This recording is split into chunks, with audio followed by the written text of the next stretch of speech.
আমি গতকালকে শ্বশুরবাড়ি চলে এসেছি। একটা জিনিস দেখার জন্য আজকে আপনাদের সাথে শেয়ার করার জন্য ছাদে উঠেছি।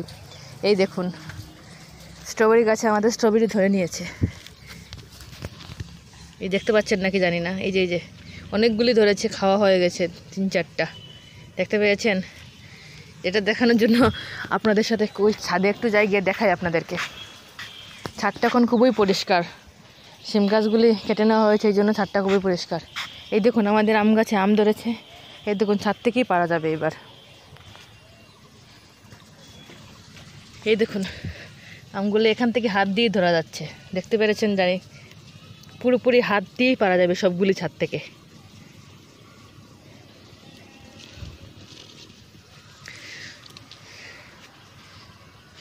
অনেকগুলি আম ধরেছে, সবগুলি টিকে থাকলেই হলো, না হলে তো বৃষ্টির দিন, তখন সবগুলি বাতাসে পড়ে যায়। আমাদের বিকালে জল দেয়, তো জলে সাপ্লাইটা ভরে গিয়েছে, এদিকে জল পড়ছে। বিশেষ করে স্ট্রবেরি আর আম গাছটা আম দেখানোর জন্য আমি ছাদে উঠেছি, বলে আপনাদের সাথে কিছু শেয়ার করি। অনেক আগে দেখিয়েছিলাম তো। ছাদটা এখন খুবই পরিষ্কার। এই দেখুন কী কী গাছ, বেগুন গাছ এখানে আছে। তারপর এখানে আই থিঙ্ক কী গাছ জানি, আমি আসলে নামগুলি সব বলতে পারি না। আমরা বলি রামাই গাছ। এই ঝিঙ্গা গাছে ফুল দিয়ে দিয়েছে, এই দেখুন ঝিঙ্গা গাছে ফুল দিয়ে দিয়েছে। এগুলি বাঁশ দিয়ে যেভাবে মাটিতে দেওয়া হয় লতগুলি ওঠার জন্য, তো আমার শাশুড়ি মা এইভাবে কাপড় দিয়ে বানিয়ে দিয়েছেন, যাতে লতগুলি খুব ভালোভাবে থাকে।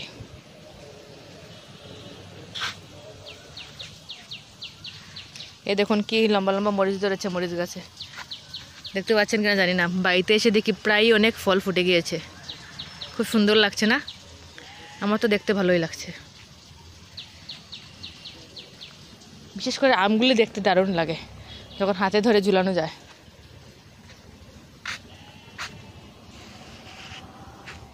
পুরো ছাদটা পরিষ্কার হয়ে গিয়েছে, তো ভাবলাম একটু উঠে আপনাদের সাথে কিছু শেয়ার করি।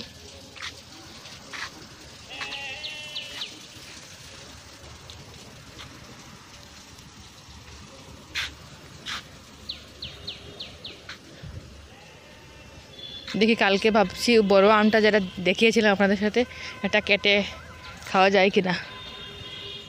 ভালোই লাগে লবণ মরিচ দিয়ে। এই কাঁচা আমগুলো, ছোটো ছোটো আমগুলো খেতে ভালোই লাগে।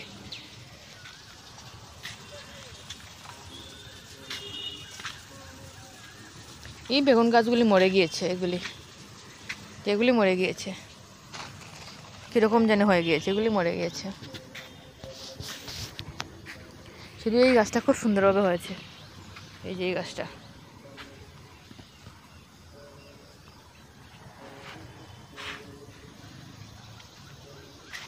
এই মরিচগুলি কিন্তু দেখতে যেরকম সুন্দর, খেতেও খুব চাল।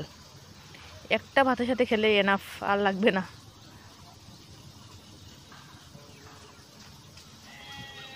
তো আপনাদের সাথে পুরো ছাদটা একবার দেখিয়ে নিয়েছি। এখন নিচে চলে যাব, গিয়ে দেখি ছেলে কি করে। খুব গরম তো আজকে, খাওয়া দাওয়াও করছে না, কিছু না। দেখি যাই, নিচে যাই, গিয়ে দেখি কি করে।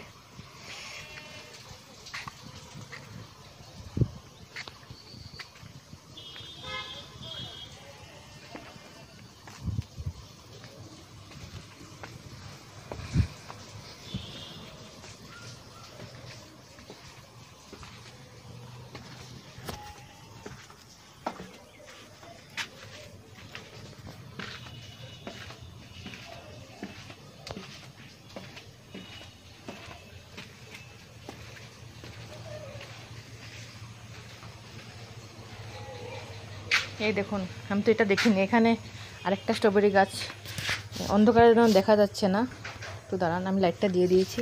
এই দেখুন কতগুলি স্ট্রবেরি ধরেছে, দেখতে পাচ্ছেন কিনা জানি না। এই দেখুন, এটা সব মানে এটা এই গাছটাতে বেশি ধরেছে। 1, 2, 3, 4, তারপরে দেখুন 5, 6, অনেকগুলি ধরেছে।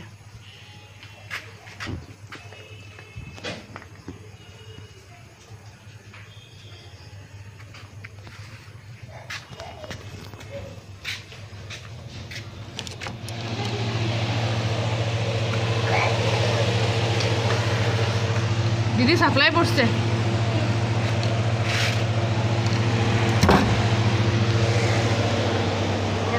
আমার ছেলে খেলা করছে, ঘরের অবস্থা নেই একদম, ঘরটা গুছাতে হবে।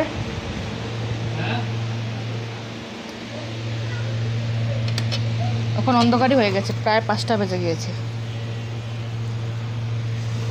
পুরো ঘরটা এখন গুছাতে হবে, যে অবস্থা বলে লাভ নেই। জানলাগুলো লাগিয়ে দিলাম, ঘরের অবস্থা খুবই খারাপ। তখন একটু বসবো। জানলাগুলো দেখুন না কীভাবে ছিটিয়ে রেখেছে। বাবা এদিকে আসো, বাবা এদিকে আসো, এদিকে আসো, হাই বলো, হাই হাই, আসো। কি কি তুমি কি নাচো নাচো নাচো তো দেখি। এখন ওর মোবাইল লাগবে। চশমা কালা চশমা কোথায়? টুপি কালা চশমা কোথায় ওর? নমাজের চোখের উপরে নাও কালা চশমা। বাবা কীভাবে নাচো কালা চশমা? দেখাও তো কালা চশমা। এদিকে দেখো, মামাকে দেখাও। শুনো কি খাচ্ছ? এটা এটা এটা ছি ছি ছি, এটা ছি। এখন কি করছে আমার ছেলে? তো এখন আজকের জন্য ভিডিওটা কেমন লাগলো বলবেন, ভালো লাগলে শেয়ার করবেন। তো গুড নাইট বলো তো, গুড নাইট।